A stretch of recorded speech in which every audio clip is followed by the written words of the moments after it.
This is the one about the haunted Mercedes Hospital located at 1209 Virginia Street. The Mercedes Hospital was founded in 1911 in the former home of Eduardo Gato, pictured here. Mr. Gato was a prominent cigar maker, and he established his first cigar factory in Key West in 1874. Later, in the early 1900s, he decided he wanted to move back to Cuba, so that's just what he did, and left the cigar business management to his 4 sons. I believe this photograph is Mr. Gato Sr., Jr., and then perhaps wife and child of Jr. Anyway, when Sr. moved back to Cuba, his home here in Key West was empty. It was around the same time that a group of Key West citizens of Cuban descent decided that they wanted to establish a hospital for Key West residents who could not afford medical treatment at the city's other medical facilities. So they reached out to Eduardo Sr.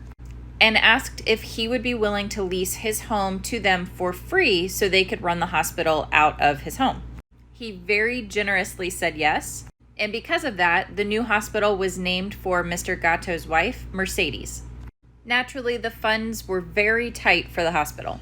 The mayor of Key West, Joseph Fogarty, also happened to be a physician, and he would donate money and equipment to the hospital. But the real hero and ghost of the story is Maria.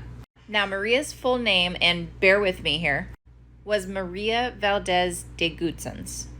But around the hospital, she was known as Mother Gustens, or more simply, Mother. As the administrator, she dedicated her life to not only nursing the patients in the hospital, but she was known for daily walking around to the businesses in Key West and fundraising for the hospital.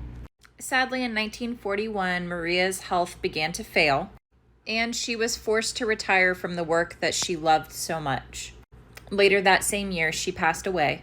Maria played such a huge role with the hospital that after she passed away, it did not survive much longer, and very soon after closed its doors. The Gato house was then converted into residential apartments. This picture is actually from the 1930s, so it was still a hospital at that point, but I just wanted to give you an idea of what it would look like around this era. So all of the ghost stories at the Gato house center on Maria and her desire to continue to help people even in death. So the very first story that we have record of was shortly after Maria's death, while the hospital was still open. A man checked into the hospital with a very severe case of pneumonia. He was very sick, and he was certain that he was on death's door. Distressed that he would not be able to say goodbye to his family, he asked the night nurse to help him write a letter to his family that he could leave behind for them. He reported that she stayed for roughly an hour while he dictated the letter, and she dutifully wrote it down. When he was done with the letter, she folded it up, put it in an envelope, and set it on the windowsill. Then she sat with him until he fell asleep. The next morning, when the man awoke, he asked the morning nurse if she could send the night nurse in so he could thank her. The nurse was very confused and told him that she was the only staff member in the building that night. She asked for a description of the nurse that helped him write his letter, which he provided, and it was the description of Maria.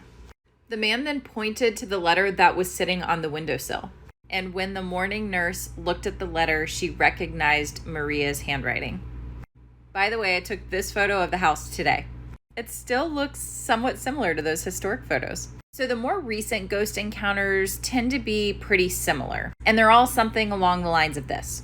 A resident of one of the apartments is not feeling well. They go to sleep and wake up to the feeling of something very cold on their forehead.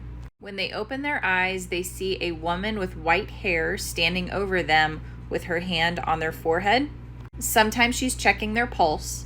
She tends to have a calm presence. One woman who had a number of different interactions with her during a stretch of sickness said that eventually she told Maria that she appreciated what she was doing, but that she was still a bit frightened. Maria stepped away from the woman's bed, smiled, and faded away. A few people have seen Maria on the stairs, and she'll look over her shoulder and smile at them and then disappear. And there have been some residents who have reported seeing sparkling in the middle of the room and an orb. But the most common Maria interactions tend to be from people who are not feeling well, and she seems to be watching over them and providing nursing care. It sounds to me like Maria is and was a really beautiful, kind soul and someone who found joy from taking care of others. And she's enjoying doing that even in her death. I have a bit more historic info for you as well. So this photo is from the 1920s. This photo, as I said, is from the 1930s. This man, who I believe to be Eduardo Jr., I also found his waterfront pass. If you remember from previous videos when I've talked about these documents, they were issued to civilians during World War I so that they could get onto the military base because they were doing some work during that time and needed to be able to have access to the base. But I just love these waterfront passes. They typically have really great photos and all of this information, so I thought it was cool to include. Stay tuned for way more spooky stories. And next time you're in town, be sure to drive by 1209 Virginia.